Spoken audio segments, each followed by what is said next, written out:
الحمد لله والصلاة والسلام على رسول الله صلى الله عليه وسلم. الحمد لله القائل في كتابه والذي ذكر سبحانه وتعالى دعاء الصالحين القائلين ربنا هب لنا من أزواجنا وذرياتنا قرة أعين.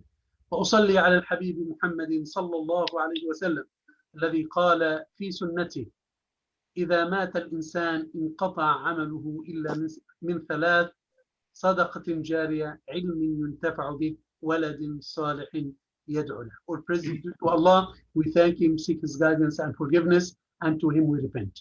If we were given a wish to come true, for sure, dear brothers and sisters, we will wish to have righteous kids. Why is that? Because the righteous kids will, inshallah, benefit us even after we leave this dunya, as the Prophet Muhammad sallallahu alayhi wa sallam mentioned in his authentic hadith, that when the human dies, his deeds come to an end with three exceptions. One of these exceptions is the righteous son or daughter making dua and remembering his father in his salawat and in all his life activities, and this will reward bi'idhnillah subhanahu wa ta'ala the parents in their grave.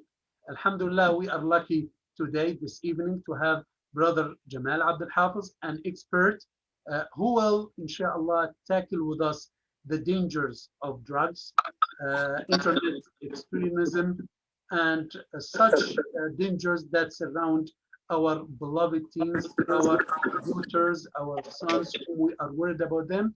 So please, inshallah, we'll give him the mic to, inshallah, tackle the ways to save our kids from these dangers. Please, inshallah, listen attentively.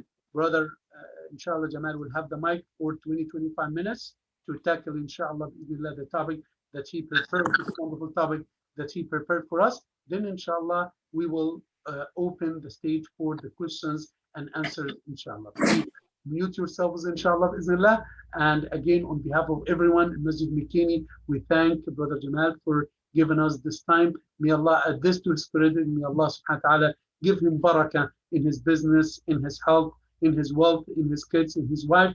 May Allah subhanahu wa ta'ala make him among the dwellers of Jannah. May Allah subhanahu wa ta'ala surround our gathering with barakah, and may Allah subhanahu wa ta'ala accept from all of us. Inshallah, bi'idhnillah subhanahu wa ta'ala, tonight or tomorrow, I will send this recording video to the lists that we have in the masjid, inshallah, WhatsApp groups, inshallah, so you will not miss anything. Jazakumullah khairan. Listen attentively. Barakallah fikum. Assalamu alaikum wa rahmatullah. تفضل أستاذ جمال.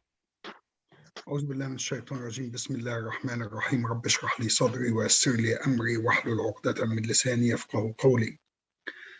Thank you all very much for giving me this opportunity to join you this afternoon.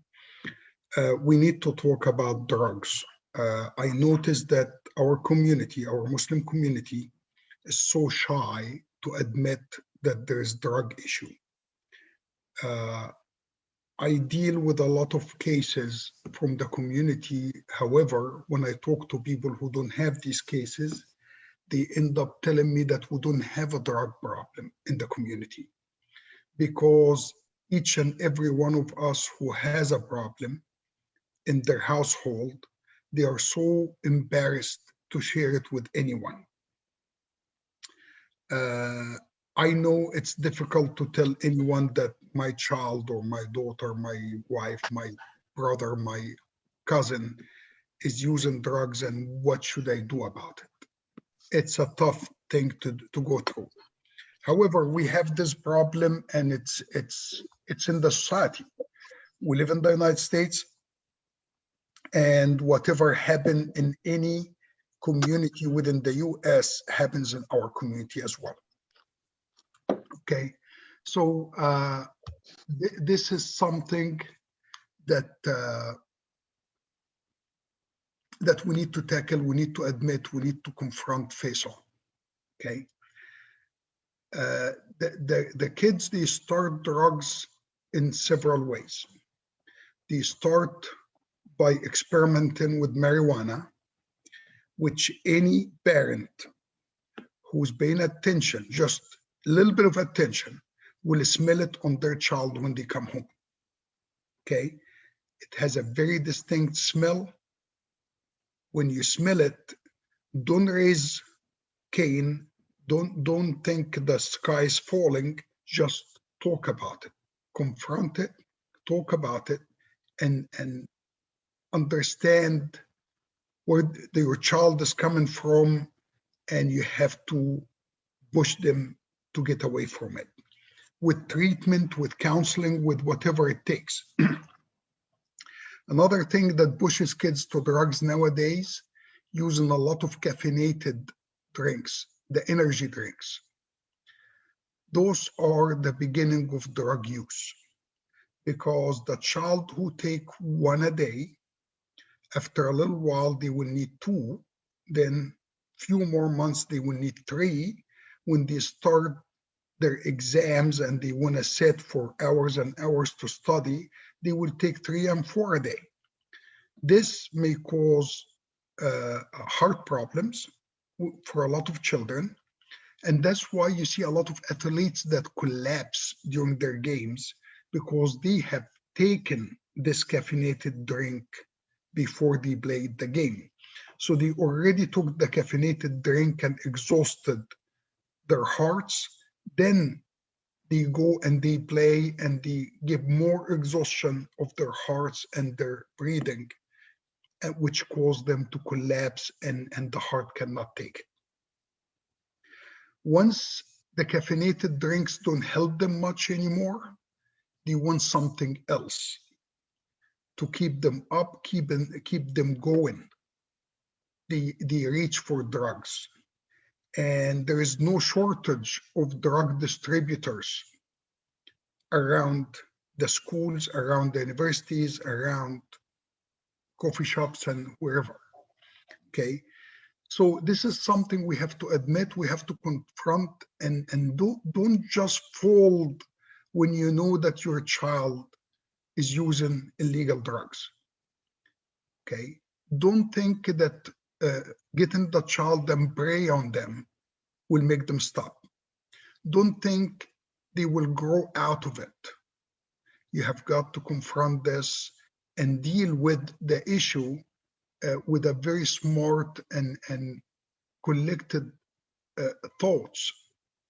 Okay, you have to reach for experts, medical experts, psychological experts, and therapists to deal with it. And you have to be persistent. Don't just turn your back on this problem and say, well, they will snap out of it. Illegal drugs nowadays are just too much, especially the chemical ones. Okay, the marijuana is illegal because it makes people lose a little bit of their faculties. However, the illegal drugs that are made out of chemicals, the chemically cooked drugs in people's garages, this is the one that really fry the brains fast. And the methamphetamine and the crystal and the cheese and all these drugs are killers. And young people don't last long with it. Okay, so don't turn your back on it. Don't think it will go away. Don't think they will grow out of it. They don't. With drugs, if you don't deal with it, it will bring you down. You will never grow out of it. It may kill you. Okay, so that's about drugs. I'm going to just cover those three subjects quickly and leave it for questions, because questions will be more important than me just thinking of something out of my head. Okay, we have our children that suffer from bullying in the school, which was rampant the last 4 years. Okay, it's just with the pandemic, with the political situation, with a lot of things going on, the bullying increased. A lot of people say ignore it. Okay, even if you tell your child to ignore it, it leaves a black spot in their heart and mind after they grow up. In my opinion, You don't confront bullying with bullying, but you have to confront it with the school, even if it's outside the school and an adult situation. You have to confront it with, most likely you will have to take it to the legal course. That legal course will really stop the person. We have cases where bullying, even among adults, it gets out of hand. So you may need to go and tell somebody to stop the bullying. If it's in the school, you need to take your child to the principal's office, meet with the principal, explain what's happening, and explain the negative effect that's causing your child. Okay, don't have your child feel like they're staying at home, they're being victimized, and there's nothing they can do about it. Okay, there are too many steps to be taken. If the teacher is not paying attention, which I have seen some of those, okay, or they think it's too much for them to handle because they have 20 or 22 kids in the classroom, maybe the principal will get the parents of the bullying kid involved, okay? And most of the time when the parents of the bully get involved by the principal, they back off, okay? It's very important to stop this. I don't know if you all are familiar with the forest fires. How do they fight the forest fires or keep it from spreading? They go around the perimeter of the fire and they start another fire. So that fire meet the original fire and it puts it out, okay? I'm not saying if you get bullied, you go and bully somebody or fight with them, no. It's just you have to put a barrier to the bullying to stop it and make it go away, okay? Don't pressure your kids to take the bullying and it's no big deal. If the child's complaining about it, it's a big deal to them. If they ignore it, they ignore it. But as long as they are complaining about it, you have to deal with it. Otherwise, you will leave the child feeling alone and unsupported. Okay. The other topic that's very important, the just fighting extremism online. Most of our youth and young adults, they are very curious about everything online. I have to tell them there are a lot of things that you don't need to be curious about, because if you know the basis of your religion, you know it's wrong. So you don't have to see what's happening among extremists to see if they are right or wrong. Okay? It's very simple. Anyone who harms a human being, no matter what the reason is wrong. So whether you're harming this person's reputation, you're harming their business, you're harming them physically, it's wrong. And our religion does not support that or condone that, okay?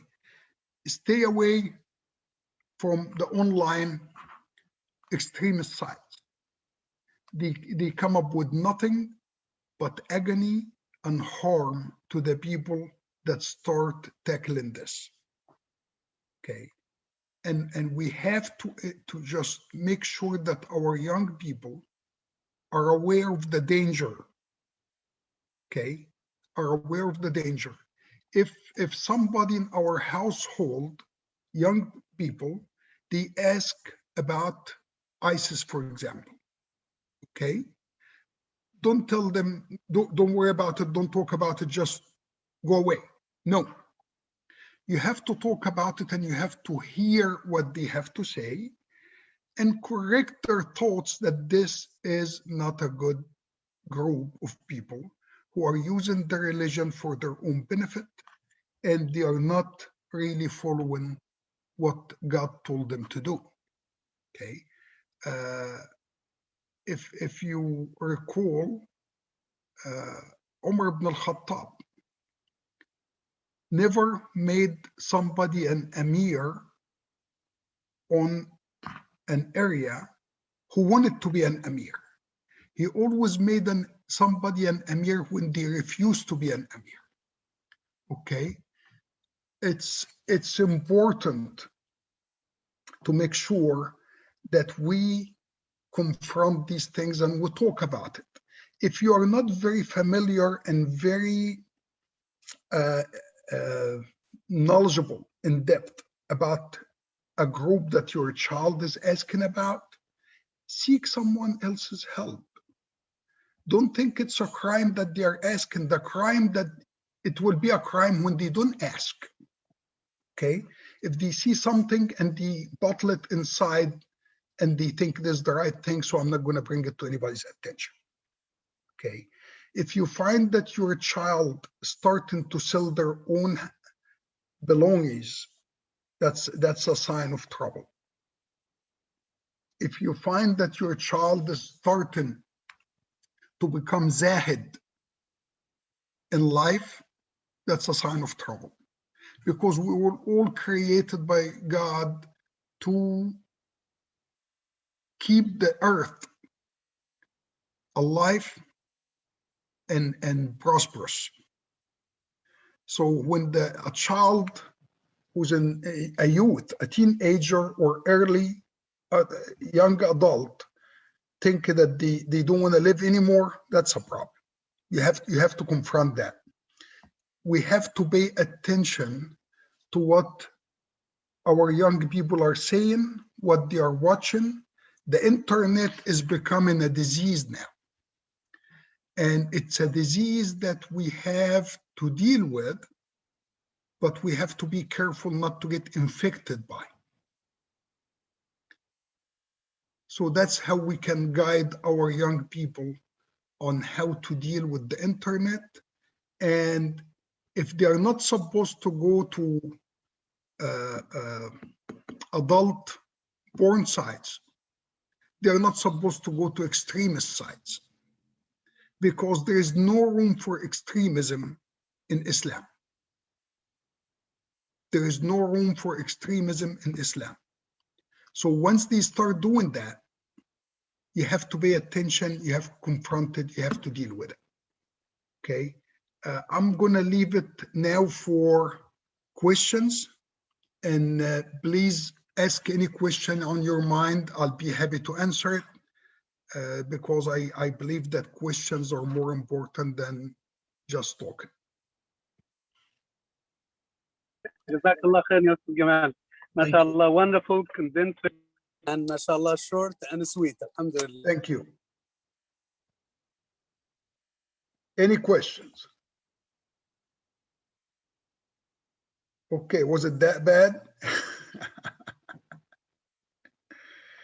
and I understand that maybe some of the people that are joining us, they don't want to ask questions openly. Reach out to me outside this group one-on-one, and I'll be happy to answer questions if you have one. Assalamu alaikum.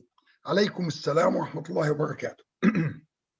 What I notice a lot in our communities is Muslim communities, that we're in denial. Most of our families are in denial, and we don't think that problems will hit us. Thank or you. that we have those problems that other people do have. Mhm. Unfortunately, when you hear somebody say, kids say, I want to kill myself and stuff, we don't take it seriously, and we don't attack it. We don't try to take him to a hospital or something to get him tested and stuff like that, and see what's going on in their mind. Mhm. And unfortunately, that's all denial.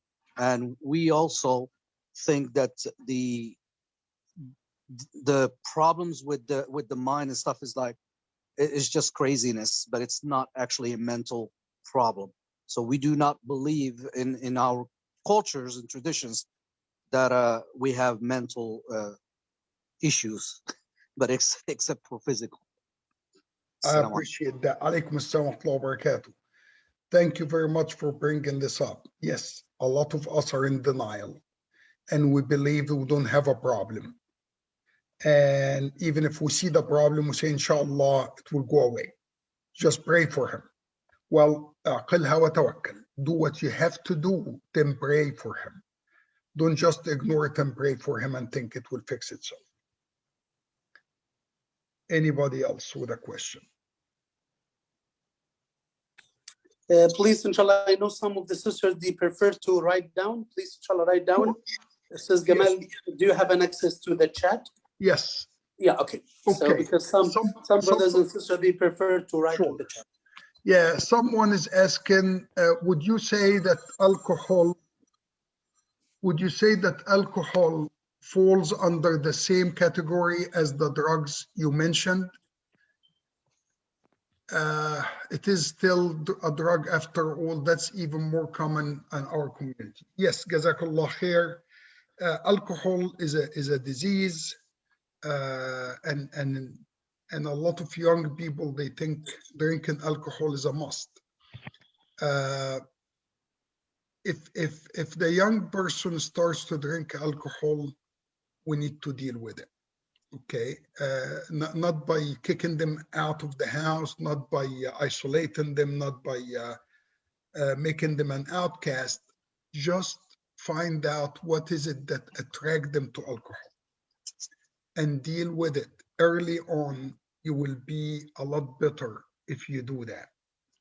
Okay, but alcohol is just a huge problem, and the bad effects of alcohol takes several years, maybe a couple decades.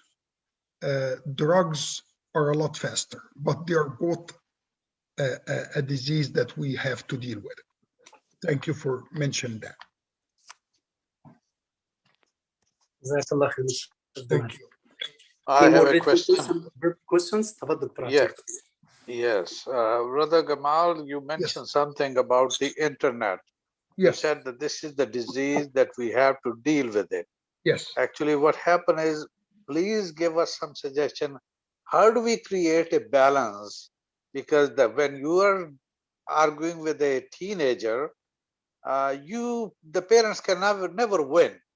He says that I'm using this for my research and for my classes and for my all of that, but you have no idea which sites he is looking at, because you're not with him 24 hours.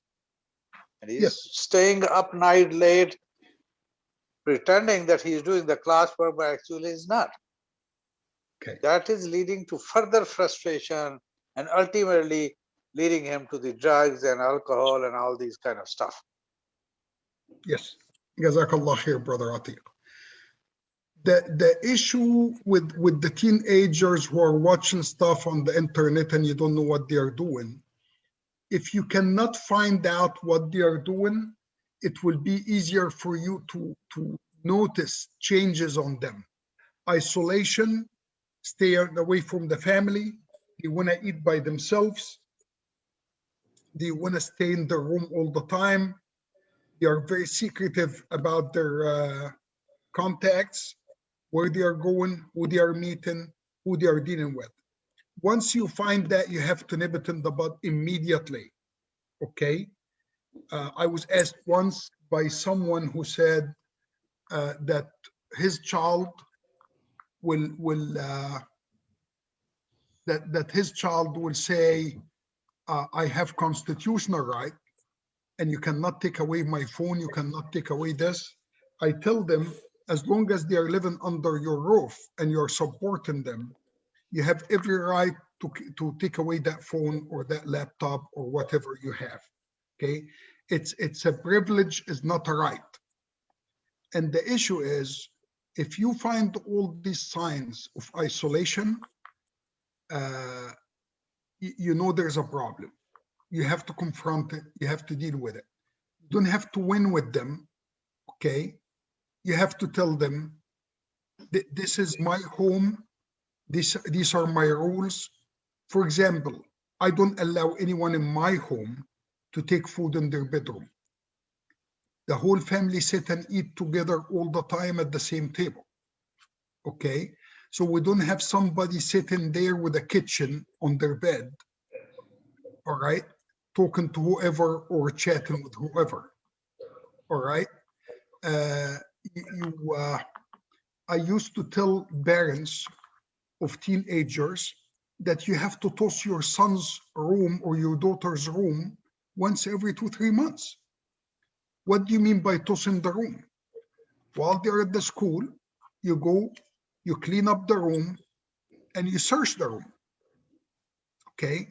Now, if you find the back of cigarette in the room, are you gonna blow your cover with a pack of cigarette? No. A pack of cigarette is not the end of the world.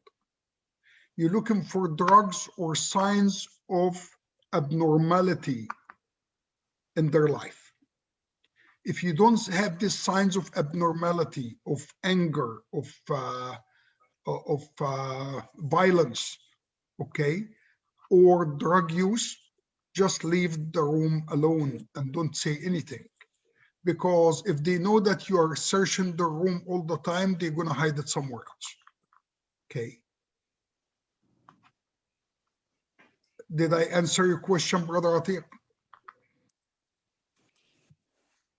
Yes, but this is the challenge which most people fail because parents are working long hours, making the end meets, and if you have 2-3 kids, difficult. And if your wife is not working and naturally not working with 3 kids, that's where I remember man says I'm doing the 2 jobs and I don't have time. Well, if the dad is doing the 2 jobs and doesn't have time, the mom who's staying at home, she has to be the tiger in the house to pay attention to all these issues and monitor the changes on her child. Jazakumullah khair. I have a question here that says, what would you say about social media and the extreme use of it by some people? Unfortunately, there are social media like the TikTok and the Instagram and all of that the kids are just addicted to, okay? As long as you know what they are watching and what they are following on social media, and you know is not toxic, other than it's a waste of time and energy, just leave it alone. If you try to corner every aspect of it and try to put close, tight perimeters around the child, they're gonna snap out of it and you will lose them. So depends on what kind of social media we're talking about. Every teenager now has TikTok, has Instagram, has whatever other accounts. I don't even know what the kids have nowadays because I don't keep up with it anymore. But all these apps and websites, as long as there is nothing there to guide them towards illegal actions, violence, extremism, just monitor and let it go.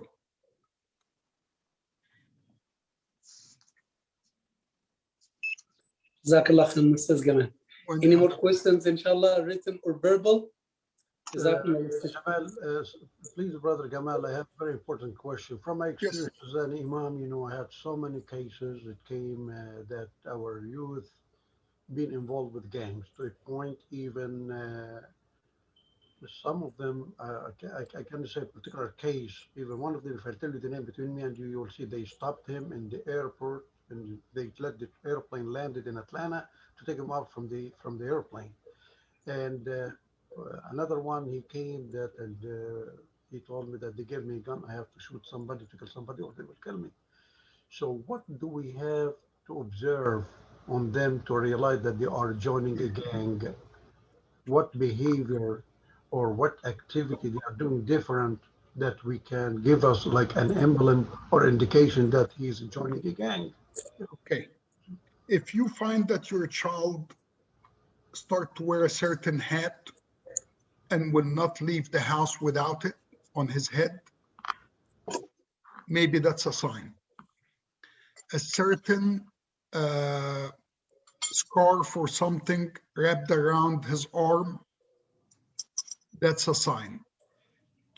A certain way of wearing a hat or wearing their hair, that's a sign. If they get a phone call and they snap and they run out of the house without consideration for asking permission or telling anyone where they are going, that's a sign. And my advice, if you think your child is a part of a gang, go to the police and let them know. And believe me, they will save your child and other kids. I dealt with a lot of police departments that their mission is to keep kids out of the gangs, not to arrest them if they did not commit crimes. So we should not be shy about contacting local police departments and discussing these things with them. Okay. And if you need help with that, you let me know, because gang issue have erupted in our community in Arlington back in 2009 or 2008. Okay. And I became aware of it, and with the help of the Arlington Police Department, we stopped it immediately and we disbanded that gang. We did not arrest anyone, but we disbanded that gang and we gave them warnings, and everybody went their own way. جزاك الله خير. وإياكم. Any more questions, inshallah? We will end it with this question, inshallah, bi'idhnillah subhanahu wa ta'ala, because of the time. Jazakum Allah khair. One of the last questions, bi'idhnillah subhanahu wa ta'ala, that we want to end with. Bismillah. طيب, inshallah, Ustaz Gamal, as a parent and as a person who has experience in this field, the crimes and the danger that surround our kids, we need a final advice, inshallah, for the people who are attending this Zoom meeting, and inshallah, the people who are watching us live, and the people who watch this lesson. Our kids are the cool of our eyes, and for sure, we want to hear a valuable advice from a father and from a person who have experience in this field. Jazakallah khair, Sheikh. My advice to every parent, take the time to spend time with your child. Don't surrender to the fact that they like to be alone and they like to be in their room and they like to be on the phone with their friends. There has to be a family time. And during the family time, don't just bring everybody in front of the TV and everybody's sipping on a drink. Family time, that means no TV, and you sit and you discuss whatever it's on their mind. Okay. To encourage your child to talk to you about anything, never ever shut them down. Never ever shut them down when they ask you a question, even if you think the question is inappropriate or it bothers you. Because once they get shut down, they will learn not to bring any issues to you. Discuss it. Sometimes you may admit that you were wrong about few things. Even if you are not 100% convinced, it gives them the feeling that there is a give and take. Okay? It gives them the feeling that they are winning some of the arguments. You don't have to be right all the time. Okay? You don't have to be the upper hand all the time.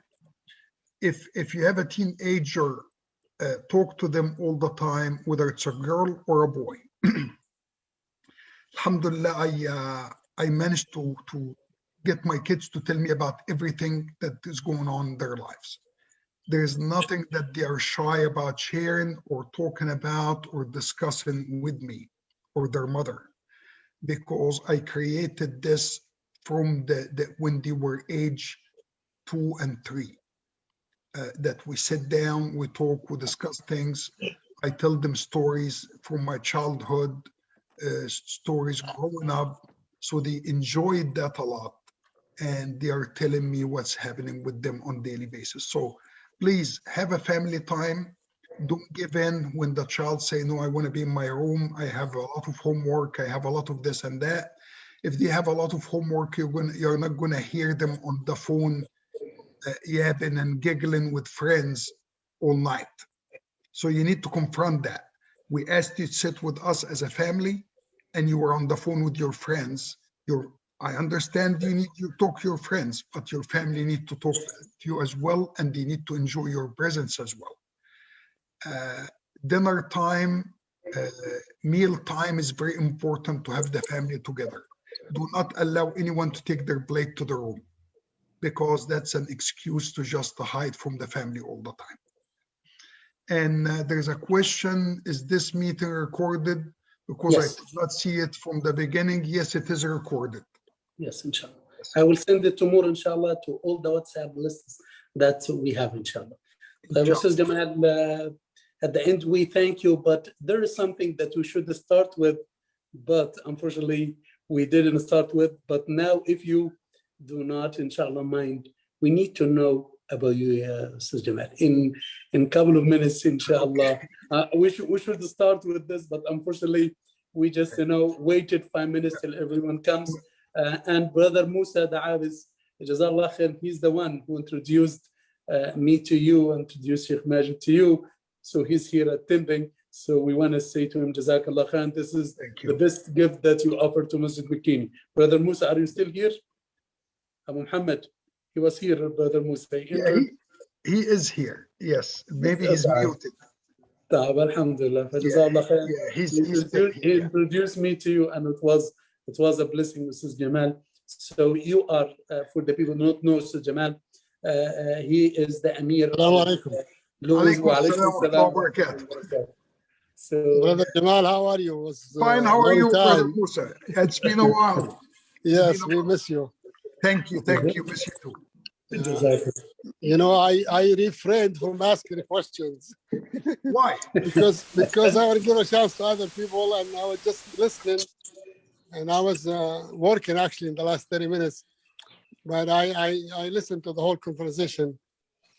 But maybe one thing I was going to mention is, some people does not know where they can find help for certain situation with drug abuse or alcohol, or even mental. Maybe, inshallah, if we can outline these sources for the community, it will be a great help. Inshallah, I will start preparing a list of resources and share it with the masajid, inshallah. Ustaz Jamal, if you prepare soon, Ustaz Jamal, I can, inshallah, send it with the recording. If you want to take time, that's fine, inshallah. Yeah, we'll take time because I need to ask resources from the whole Metroplex area. Okay. So we will end with this, Ustaz Jamal. People should know you. So please, inshallah, briefly tell us about yourself. We need to invite him to come in person, inshallah. Inshallah. We need to invite him to come in person and see his smile face to face. Inshallah. It's been a long time. I'm thinking, Abu Muhammad, inshallah, bi'idhnillah subhanahu wa ta'ala, within a month, we will make this halaqah, inshallah, in 2 ways. In the masjid, people attend, and at the same time, we will make it on Zoom. This is the plan, inshallah. But after, inshallah, like a month or so, we will make it that way. We'll make it hybrid way. This is, inshallah, the plan. So we invite the guests to the masjid, and at the same time, we'll make it on Zoom, inshallah.